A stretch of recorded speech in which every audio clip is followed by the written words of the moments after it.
Hello students, मैं कई दिनों से सोच रहा था कि वन लाइनर पढ़ते पढ़ते आप लोगों को एक सीमा में बांध दिया गया है। जब तक किसी विषय के बारे में आप पूरी तरीके से नहीं समझिएगा, आपके समय में compete करना मुश्किल ही नहीं असंभव है। 80% तक कट ऑफ चला जा रहा है और यहाँ देख रहे हैं ट्रेंड चला हुआ है, इम्पोर्टेंट 100 क्वेश्चंस।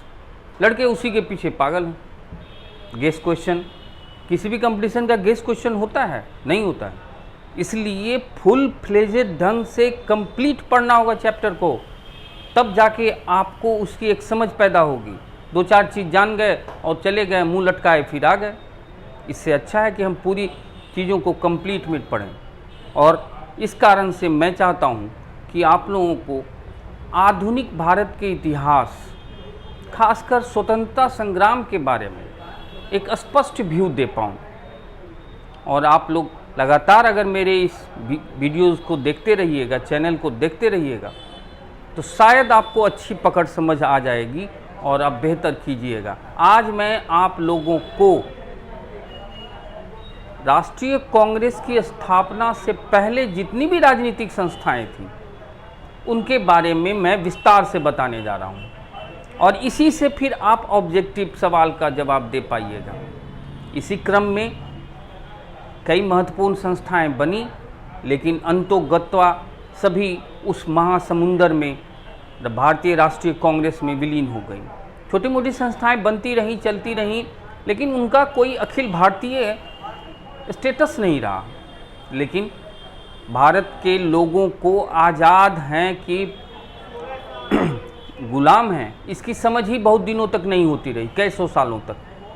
लेकिन जैसे जैसे शिक्षा का, आधुनिक शिक्षा का विकास हुआ, जैसे जैसे यहाँ चेतना बढ़ी, राजनीतिक चेतना बढ़ी, संस्थाएं भी बनने लगी। लेकिन कितने लोग पढ़े लिखे थे? कलकत्ता राजधानी थी, राजनीति का केंद्र था, और उस पर जो जमींदारी व्यवस्था थी, उसमें से जमींदार अक्सर हाँ सभी कलकत्ते में रहते थे और उनके दूर दराज की ज़मींदारी से पैसा आता था और मस्ती में रहते थे। तो बैठे बिठाए पॉलिटिक्स करने का इनको मौका मिलता था। अपनी सामाजिक प्रतिष्ठा, राजनीतिक प्रतिष्ठा और सामूहिक प्रतिष्ठा के लिए ये संस्थाएं बनाने लगे। इनके पास कोई आज़ादी या कोई बहुत बड़ी मांग या कोई एक क्रांति, बदलाव लाने की कोई योजना नहीं थी। बस चलो बैठे से बेगारी भला, इसी में ये लगे रहते थे। लेकिन राजनीतिक चेतना तो आ रही थी इन संस्थाओं से।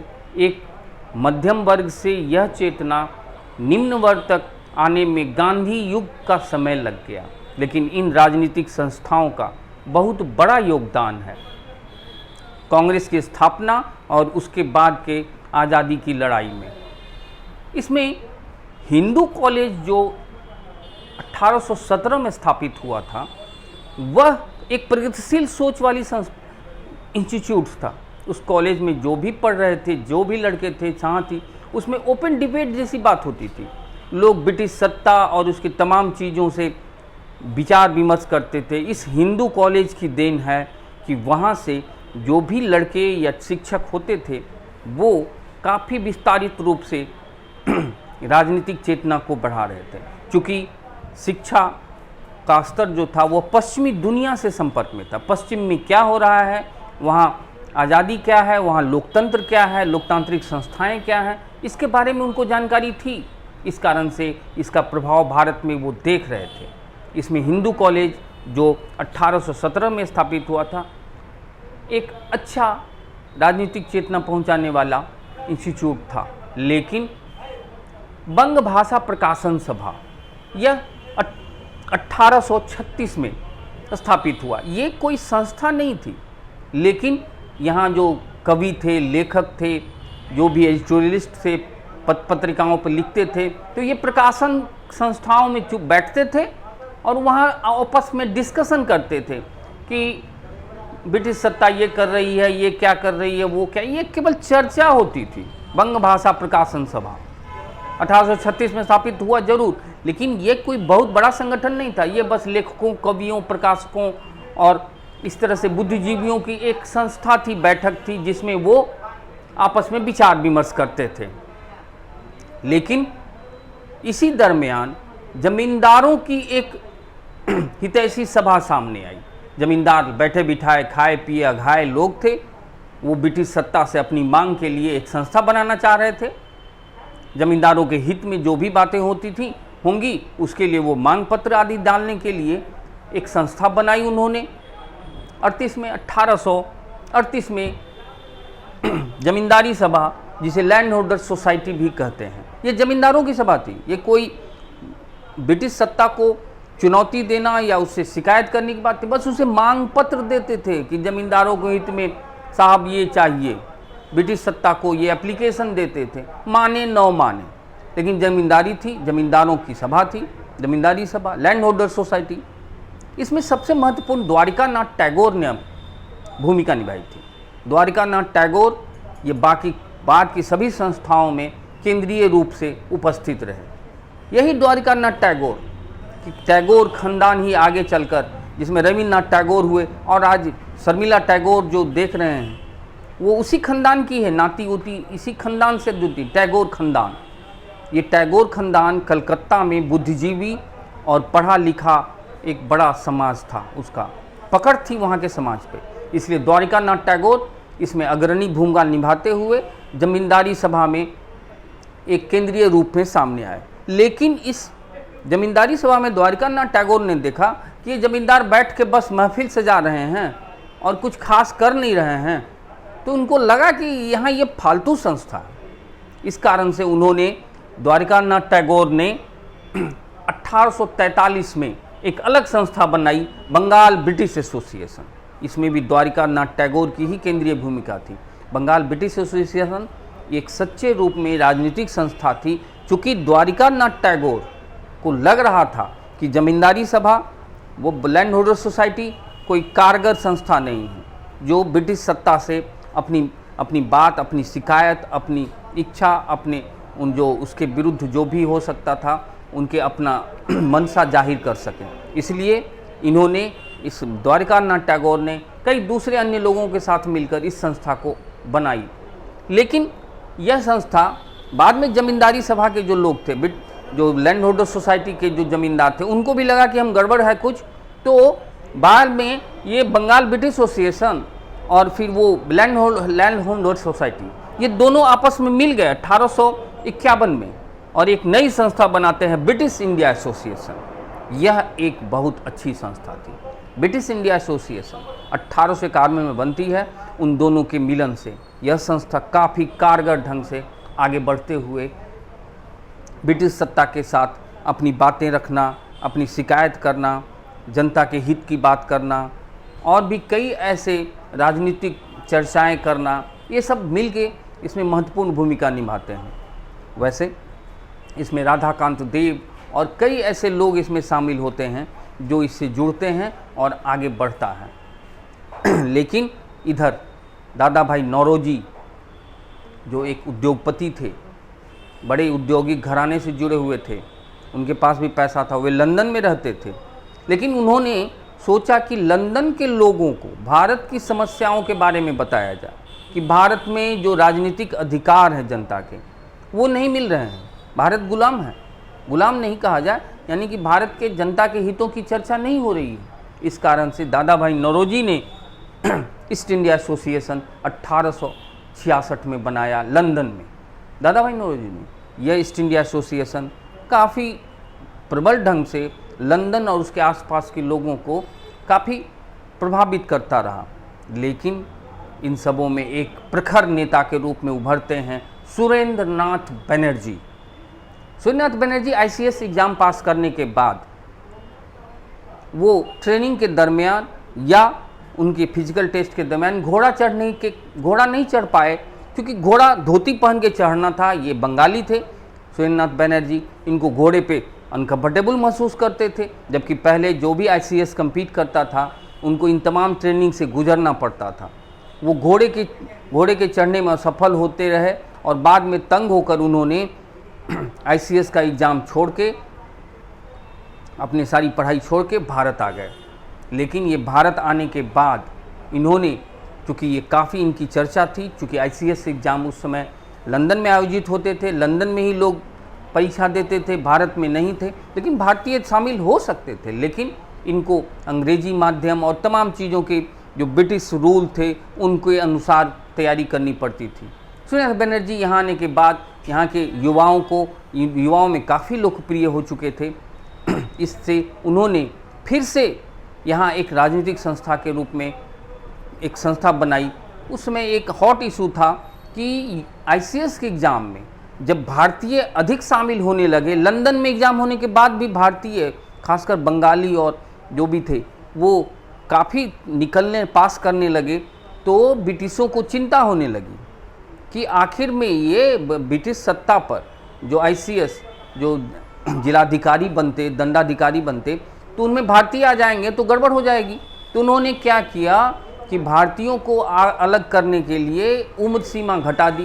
पहले अधिकतम सीमा 21 होती थी, उसको घटाकर 19 कर दिया गया, जिससे क्या हुआ कि बहुत से भारतीय छंट गए जो कलकत्ता में तैयारी कर रहे थे या इस तरह के एग्ज़ाम में थे। वो सुरेंद्रनाथ बनर्जी के पास आए और सुरेंद्रनाथ बनर्जी ने इस मुद्दे को बहुत ही कारगर ढंग से उठाया, यानी कि यह जो राजनीतिक संस्था थी यह काफ़ी आगे बढ़ती है। मुद्दा होता है ICS के एग्ज़ाम में उम्र सीमा का घटाना। इंडियन एसोसिएशन 1876 में बनाते हैं सुरेंद्रनाथ बनर्जी। इंडियन एसोसिएशन यह पहली अखिल भारतीय संस्था इसको कहा जा सकता है, क्योंकि इसमें ICS से जुड़े हुए मद्रास प्रेसिडेंसी, बम्बई प्रेसिडेंसी और भी जो भी ब्रिटिश सत्ता के साम्राज्य थे, उन सभी जगह जो युवा थे इनसे जुड़े और ये काफ़ी व्यापक होता जा रहा था। सुरेंद्रनाथ बनर्जी अब केवल ICS के उम्र सीमा के बाद ये राजनीतिक चेतना और एक कारगर प्रबल ढंग से ब्रिटिश सत्ता की कमियों को ये सार्वजनिक रूप से बोलने लगे और काफ़ी युवा और जनता इससे प्रभावित होती चली गई। सुरेंद्रनाथ बनर्जी की यह जो राजनीतिक संस्था थी यह काफ़ी कारगर ढंग से अपना अस्तित्व ढूंढ रही थी और ये काफ़ी लोकप्रिय हो रही थी। लेकिन भारतीय राजनीति में जो बम्बई प्रेसिडेंसी के लोग थे या मद्रास प्रेसिडेंसी के लोग थे वो काफ़ी चिंतित थे कि आखिर बंगाल प्रेसिडेंसी में ही क्यों हम लोग भी अब एक संस्था बनाते हैं। इस पर तैयब तेलंग मेहता, ये 3 लोग हैं, तैयब बदरुद्दीन तैयब जी, तेलंग जी और फिरोज शाह मेहता, ये तीनों ने मिलकर बम्बई प्रेसिडेंसी एसोसिएशन निर्मित किया 1885 में। यह बम्बई प्रेसिडेंसी एसोसिएशन पूरे प्रेसिडेंसी में काफ़ी कारगर ढंग से अपनी बात रखते चले गए और ये राजनीतिक संस्था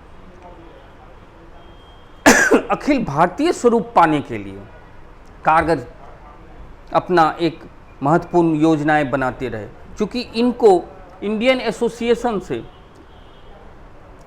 एसोसिएशन से इनको टकराव था, क्योंकि वहाँ सुरेंद्रनाथ बनर्जी एक ताकतवर नेता के रूप में बंगाल में उभर गए थे और यहाँ बम्बई प्रेसिडेंसी में भी ये तैयब तेलंग मेहता, ये तीनों मिलकर काफ़ी बम्बई प्रेसिडेंसी एसोसिएशन को भी महत्वपूर्ण बना रहे थे। और इसी क्रम में, इसी सब ऊहापोह की स्थिति में कई राजनीतिक बदलाव आते चले गए। जैसे ही बम्बई प्रेसिडेंसी एसोसिएशन बना, बंगाल में सुरेंद्रनाथ बनर्जी ने अपने नेशनल कॉन्फ्रेंस नाम से 1883 में, उससे पहले ही एक संस्था बनाते हैं और ये बम्बई प्रेसिडेंसी में भी और भारत के तमाम ब्रिटिश संस्थाओं जहाँ जहाँ सत्ता थी सभी जगह इसका कार्यालय और इसको अखिल भारतीय स्वरूप देने लगे। सुरेंद्रनाथ बनर्जी के इस बड़े गेम से बम्बई प्रेसिडेंसी एसोसिएशन के नेता और उनसे जुड़े लोग काफ़ी चिंतित हुए कि कहीं यह संस्था यह संस्था अखिल भारतीय रूप लेगी तो बम्बई के राजनीतिक और वहाँ के लोगों का क्या होगा। इसलिए उन्होंने तब जाके एक व्यापक संस्था बनाने के लिए उन्होंने राष्ट्रीय कांग्रेस जैसी संस्था की कल्पना की और उन्होंने आगे चलकर इस पर काम करते हैं। बंगाल प्रेसिडेंसी और बम्बई प्रेसिडेंसी के तहत मद्रास प्रेसिडेंसी में भी कुछ राजनीतिक हलचलें होने लगी। इस कारण से मद्रास नेटिव एसोसिएशन 1852 में ही बन चुका था। लेकिन स्थिति यह थी कि यह संस्था जो थी यह एक आधी अधूरी और बस नाम की संस्था थी, इसलिए बहुत जल्द ही यह संस्था समाप्त हो गई। लेकिन मद्रास महाजन सभा जो 1884 में बनता है, यह मद्रास महाजन सभा काफ़ी महत्वपूर्ण सभा बन गई बाद में, कारण कि यहाँ जो छोटे मोटे जो मद्रास और प्रेसिडेंसी में जो राजनीतिक संस्थाएं थीं उन सबों को संगठित कर एक बड़ा सभा बनाई, मद्रास महाजन सभा। यही मद्रास महाजन सभा जो बाद में राष्ट्रीय कांग्रेस में सम्मिलित हो जाती है। और इसके बाद एक संस्था है पूना सार्वजनिक सभा। वैसे 1870 से ही यह काम करता रहा, जिसमें महादेव गोविंद रानाडे जो बहुत बड़े राजनीतिक चिंतक और राजनीतिक प्रेरक के रूप में भविष्य में उभरते हैं। लेकिन यह पूना सार्वजनिक सभा काफ़ी राजनीतिक रूप से प्रखर रूप से आगे बढ़ती है और बम्बई प्रेसिडेंसी एसोसिएशन के साथ मिलकर यही पूना सार्वजनिक सभा के महादेव गोविंद रानाडे ने एक व्यापक कांग्रेस की स्थापना के लिए एक स्वरूप तय करते हैं, जो बाद में राष्ट्रीय कांग्रेस के स्थापना में महत्वपूर्ण भूमिका निभाते हैं। लेकिन इंडियन लीग सूर्यनाथ बनर्जी के पैरेलल में, सूर्यनाथ बनर्जी जब 1876 में अपनी संस्था बनाते हैं, उसी समय शिशिर कुमार घोष 1875 में कलकत्ता में इंडियन लीग नाम की संस्था का स्थापना करते हैं। इस तरह से कुछ संस्थाएं हैं जिनको आपको याद रखना है। इससे सवाल अक्सर पूछे जाते हैं और यही सब सवाल हर एग्ज़ाम में टफ सवाल साबित हो जाते हैं। मुश्किल से 13-14 पॉइंट्स हैं, 14 संस्थाएं हैं, उनके संस्थापक हैं, इस भी याद रहे न रहे ये पूछा नहीं जाता है। लेकिन संस्थाएं और उसके संस्थापकों का नाम याद रखना ज़रूरी है। और इसके टिपिकल कुछ चीज़ें हैं, मुश्किल से ये 15-17 लाइन आपके लिए बहुत फ़ायदेमंद हो जाएंगे, क्योंकि कंपटीशन का जो अंतिम 10 सवाल जो होता है वह निर्णायक होता है। उस 10 सवालों के लिए ही अक्सर लड़के स्ट्रगल करते हैं और छूटते हैं या compete करते हैं। इसलिए आप लोगों को चाहिए कि ऐसे चैप्टर्स को ध्यान से पढ़ें और ध्यान से ये सबको याद रखें। आगे मैं अगले क्लास में कांग्रेस, राष्ट्रीय कांग्रेस की स्थापना और उससे संबंधित महत्वपूर्ण टॉपिक के बारे में बताऊंगा। लेकिन आपको चाहिए कि आप मेरा वीडियो देखते हैं तो उसको ज़रूर लाइक करें, उसको शेयर करें, सब्सक्राइब ज़रूर करें, कारण कि आपको तो बस देख के निकल लेते हैं।